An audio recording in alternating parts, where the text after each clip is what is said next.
Di pameran internasional bergengsi Wings India, pusat perhatian tidak tertuju pada raksasa barat, melainkan pada pesawat Rusia Il-114-300 dan Superjet 100. Pesawat-pesawat modern ini telah mencapai prestasi teknologi. Dalam waktu yang sangat singkat, mereka sepenuhnya melepaskan diri dari komponen asing, menjadikannya pesawat pertama di kelasnya di dunia dengan produksi nasional yang sepenuhnya mandiri. Apakah terobosan ini dapat menjadi fondasi bagi aliansi aviasi global baru yang mampu mengguncang monopoli korporasi barat? Dalam video ini, kami akan menganalisis jalur percepatan rusifikasi industri penerbangan domestik Rusia, serta keberhasilan historis kemitraan dengan India yang dimulai sejak era legendaris Su-30 MKI. Kami akan membahas secara rinci mengapa karakteristik teknis unik pesawat Rusia sangat cocok untuk program UDAN India yang berskala besar, dan bagaimana strategi produksi bersama akan memberikan tidak hanya keuntungan ekonomi bagi Rusia dan India,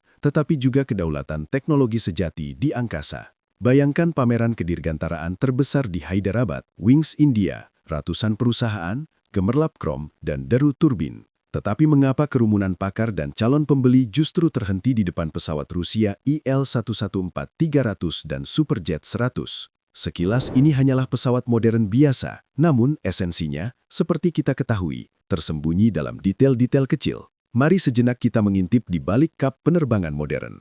Industri dirgantara dunia saat ini bagaikan perakit raksasa. Satu pabrik membuat sayap, pabrik lain di negara tetangga membuat mesin, pabrik ketiga membuat elektronik. Ambil contoh pesawat turboprop Eropa yang terkenal, ATR-72 atau Embraer E2 asal Brasil. Apakah Anda pikir ini produk dari satu negara? Ternyata tidak. Jantung mereka, mesin Pratt & Whitney, adalah buatan Amerika. Avionik, hidrolik, sistem kendali, semuanya merupakan jalinan rumit dari puluhan negara. Bahkan pesawat ambisius China, Comac C-99, yang mengklaim kemandirian, hingga kini masih terbang dengan mesin General Electric dari Amerika Serikat. Tanyakan pada diri Anda, apa yang akan terjadi jika dalam rantai rumit ini satu mata rantai memutuskan untuk keluar dari permainan? Jawabannya kita terima pada tahun 2022. Sebelum momen itu, Rusia telah terintegrasi secara mendalam ke pasar global. Superjet terbang dengan mesin Prancis-Rusia dan menggunakan komponen barat. Itu tampak nyaman dan efisien. Namun dalam sekejap, dongeng indah tentang kooperasi internasional itu runtuh. Ternyata kooperasi itu hanyalah fiksi belaka, atau lebih tepatnya, sebuah tali kekang yang sangat kuat. Begitu negara-negara barat menekan tuas politik, rantai logistik berubah menjadi jeratan yang mencekik. Namun di sini, penyelidikan kita mengambil jalan tak terduga. Saat para skeptis meramalkan kehancuran industri penerbangan Rusia, sesuatu yang luar biasa terjadi. Rusia dalam waktu yang sangat singkat berhasil melakukan lokalisasi penuh terhadap pesawat-pesawat buatannya. Il yang telah diperbaharui dan Superjet yang tiba di India dengan kekuatan sendiri menjadi satu-satunya pesawat di dunia di kelasnya yang produksinya sepenuhnya terpusat di dalam satu negara. Ini adalah kedaulatan teknologi dalam bentuknya yang paling murni, sebuah status yang hanya dicita-citakan oleh negara-negara adidaya dunia. Taruhannya semakin tinggi. Rusia telah membuktikan bahwa mereka bisa membangun angkasa dengan kekuatan sendiri. Namun, apakah cukup hanya dengan menciptakan pesawat yang mandiri agar ia sukses di pasar global? Sebab, produksi hanyalah setengah dari perjuangan. Bayangkan Anda memutuskan untuk membuka toko roti kecil. Anda membeli oven termahal, mempekerjakan pembuat kue terbaik, dan mengembangkan resep kruasan yang unik. Namun masalahnya, sepanjang hari hanya satu pembeli yang datang. Untuk menutupi biaya sewa, gaji, dan harga oven, Anda harus menjual kruasan malang itu kepadanya dengan harga yang sangat tinggi. Apakah ia akan membelinya? Tentu tidak. Sekarang bayangkan Anda memiliki antrian 1.000 orang. Maka harga roti pun turun dan Anda untung. Dalam industri penerbangan, hukum yang sama berlaku. Hanya saja taruhannya dihitung dalam miliaran dolar. Ini yang disebut efek skala. Rusia telah menciptakan keajaiban dengan membuat Il-114-300 dan Superjet 100 yang sepenuhnya mandiri. Namun kini para perancang dan ekonom berhadapan dengan perhitungan yang dingin dan tanpa ampun. Agar pesawat-pesawat ini terjangkau bagi maskapai penerbangan dan tiketnya dapat dijangkau oleh warga biasa, produksinya harus massal, berkelanjutan, sangat besar. Jika hanya membangun 2 atau 3 pesawat per tahun untuk diri sendiri, masing-masing akan menjadi emas harganya. Biaya pengembangan, pengujian, dan pemeliharaan pabrik akan menghancurkan proyek itu dengan bebannya sendiri. Anda bertanya, bagaimana Boeing atau Airbus melakukannya?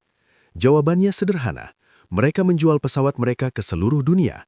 Toko roti mereka melayani seluruh planet, yang memungkinkan penurunan harga per unit barang. Namun bagi Rusia, yang berada di bawah sanksi, banyak pasar yang biasa diakses menjadi tertutup. Terciptalah jalan buntu yang berbahaya. Negara itu membutuhkan pesawat untuk terbang, tetapi terbang dengan pesawat itu terlalu mahal karena hanya satu negara yang membelinya. Di waktu yang sama, di ujung benua yang lain, India bergulat dengan masalahnya sendiri. Pemerintah telah meluncurkan program besar bernama UDAN.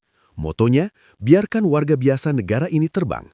India adalah wilayah yang luas dengan pegunungan, gurun, dan pulau-pulau yang terkadang tidak dapat dijangkau selain melalui udara. Mereka membutuhkan ratusan pesawat regional, sekarang juga. Namun pesawat sejenis buatan barat harganya sangat mahal, dan yang terpenting, produksinya jauh di luar negeri. India tidak hanya ingin membeli, mereka ingin mengikuti strategi "buatlah di India". Apakah Anda merasakan bagaimana garis-garis itu bertemu? Rusia memiliki produk unik dan independen yang membutuhkan skala produksi. India memiliki permintaan yang sangat besar dan keinginan untuk membangun kemandirian, tetapi tidak memiliki teknologi siap pakai setingkat itu. Kelihatannya seperti potongan puzzle yang sempurna, namun pada kenyataannya segalanya jauh lebih rumit. Di antara kedua kebutuhan ini berdiri sebuah tembok terbuat dari resiko teknologi, intrik politik, dan kebiasaan lama. Tapi bayangkan sejenak, kita sudah menyelesaikan masalah kemandirian politik dan bahkan menemukan dana untuk produksi massal. Kelihatannya jalan menuju langit sudah terbuka? Jangan terburu-buru. Masih ada satu masalah lagi, yaitu realitas keras permukaan bumi yang sering menghancurkan proyek-proyek penerbangan paling ambisius. Mari kita sebut ini sebagai masalah 1 mil terakhir. Untuk memahami intinya, bayangkan perbedaan antara jalan tol berkecepatan tinggi dan jalan setapak di hutan. Pesawat modern besar bagaikan kapal pesiar mewah. Mereka membutuhkan landasan beton sepanjang beberapa kilometer yang sempurna, peralatan darat yang sangat rumit, dan kondisi yang nyaman. Tapi apa yang harus dilakukan jika tujuan Anda adalah kota kecil di kaki pegunungan Himalaya atau desa di tundra Yakutia? Membangun bandara internasional raksasa di sana dengan biaya sebesar APBD negara kecil? Tentu tidak. Itu bunuh diri ekonomi. Disinilah kita menemui paradoks. India meluncurkan program UDAN untuk menghubungkan negaranya, tetapi pesawat-pesawat barat yang tersedia di pasar sungguh manja. ATR-72 Eropa atau Dash 8 Kanada, keduanya pesawat yang hebat, tetapi mereka membutuhkan landasan pacu berkualitas tinggi. Sementara dalam program UDAN, landasan regional kecil mendominasi dengan landasan yang pendek dan seringkali hanya berupa tanah. Coba pikirkan, apa gunanya pesawat modern jika tidak bisa mendarat di tempat yang paling membutuhkannya? Antonov A-24 buatan Soviet selama puluhan tahun mampu mengatasi tantangan ini, benar-benar menggigit landasan yang tidak dipersiapkan dengan baik. Namun, usia pakai pesawat-pesawat itu sudah habis. Mereka akan segera menjadi sejarah. Dan disinilah muncul kekosongan yang berbahaya. Pesawat barat sebanding harganya mahal dan membutuhkan beton yang sempurna. Padahal penerbangan sudah dibutuhkan sejak kemarin. Ini bukan sekedar masalah teknis, ini adalah masalah stabilitas sosial.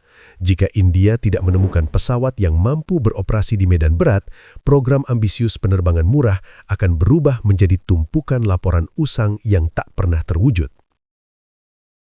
Pesawat Rusia I-114-300 seolah menjadi jawaban atas tantangan ini. Jarak lepas landas hanya 750 meter, roda pendaratan yang siap melibas tanah kasar, dan tangga internal yang membuatnya tak bergantung pada layanan darat. Ini benar-benar SUV langit. Anda mungkin berpikir Rusia hanya berusaha menyelamatkan industri penerbangannya dengan memaksakan pesawat-pesawatnya ke mitra lama demi bertahan di bawah sanksi.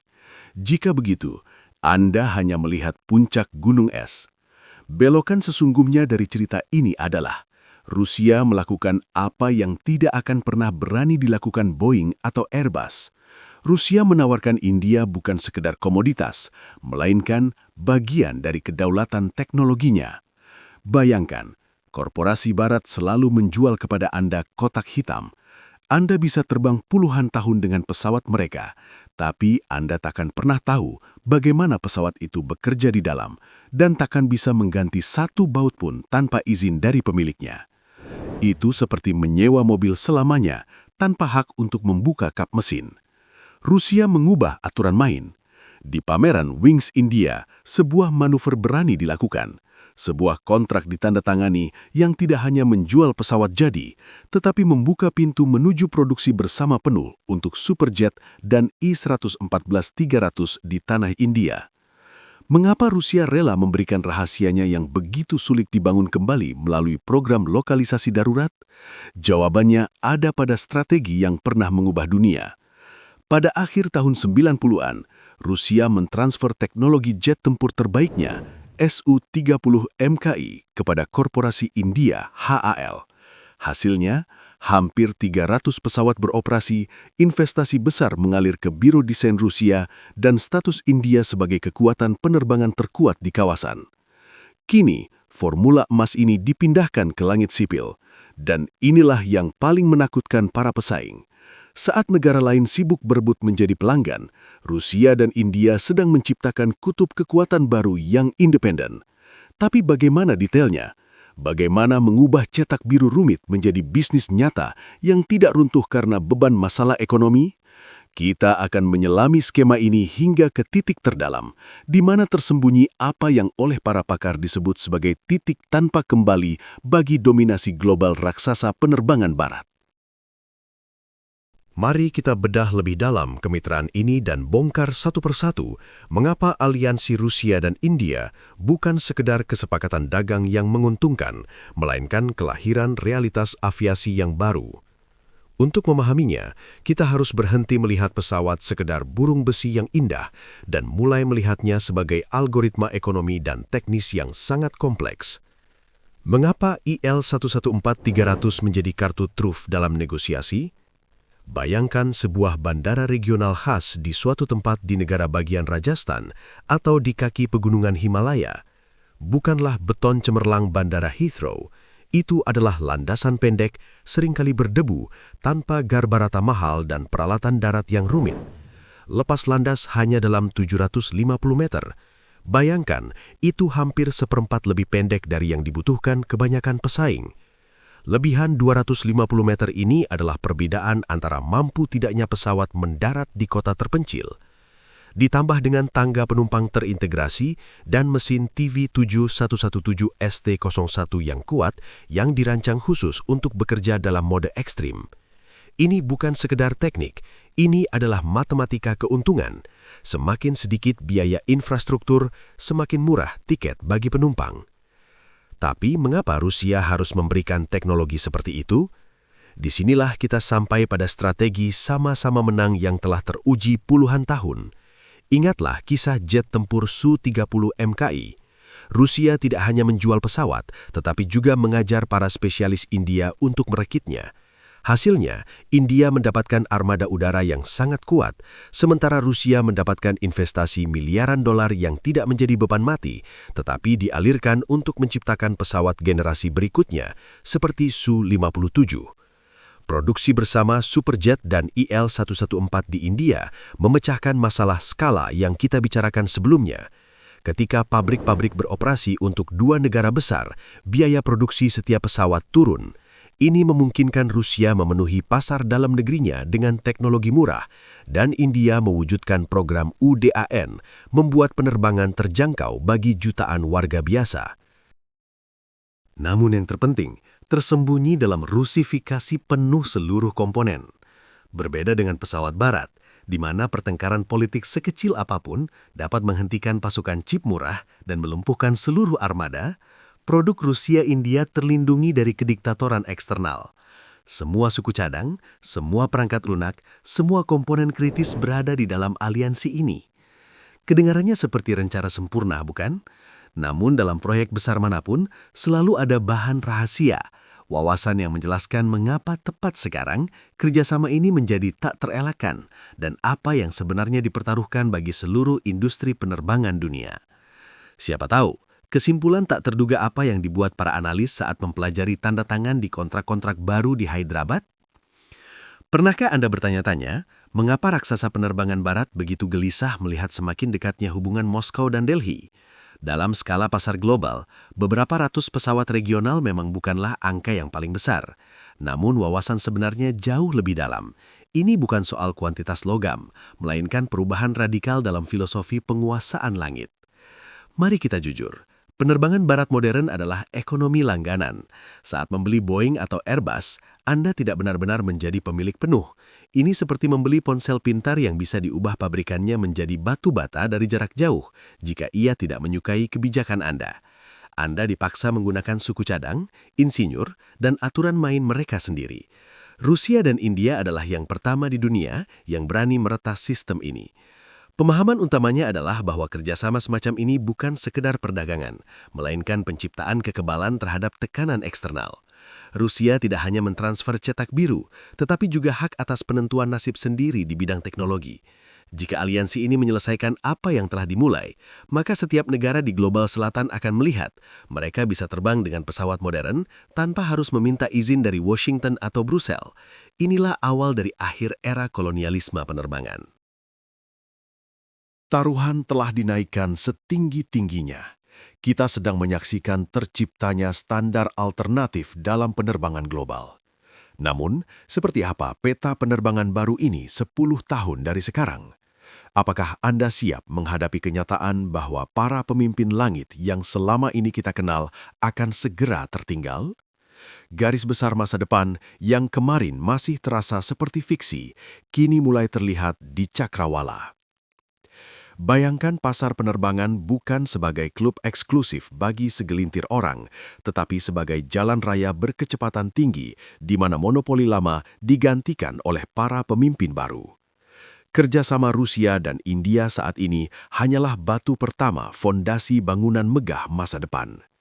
Jika sekarang kita membahas pesawat regional, maka besok agenda yang akan dibahas adalah produksi bersama jet tempur generasi kelima Su-57 secara massal. Ini adalah lompatan kualitatif sebanding dengan peralihan dari merakit mobil tangguh menjadi menciptakan mobil balap supersonik. Rusia dan India tidak sekedar membangun pesawat, mereka membentuk pusat teknologi paling kuat untuk seluruh global selatan. Mengapa negara-negara di Afrika, Asia, atau Amerika Latin harus mengambil risiko dengan bergantung pada sanksi Barat jika mereka bisa mendapatkan teknologi berdaulat dari aliansi yang telah teruji? Penandatanganan kontrak di pameran Wings India bukanlah sekedar kesepakatan biasa dalam sejarah kedua negara. Ini adalah awal era baru kedaulatan penerbangan. IL-114-300 yang diperbaharui dan Superjet 100 hanyalah tanda-tanda awal di jalan ini. Kombinasi teknologi mutakhir Rusia dan potensi industri India yang luar biasa menciptakan kekuatan yang mampu menulis ulang aturan main di langit global. Kini, mobil tangguh udara dan pesawat regional modern akan menjadi tulang punggung konektivitas bagi jutaan orang, membuat penerbangan lebih terjangkau dan yang terpenting, terlindungi dari segala keinginan politis. Kemitraan ini dengan jelas menunjukkan masa depan penerbangan adalah milik mereka yang memilih kemerdekaan sejati dan kejujuran teknologi. Subscribe saluran ini, tekan loncengnya, dan pastikan untuk menonton video-video kami yang lain tentang penerbangan. Di sana kami membahas berita terhangat dan teknologi rahasia yang mengubah dunia saat ini. Masa depan telah lepas landas, dan kami mengundang Anda untuk ikut serta.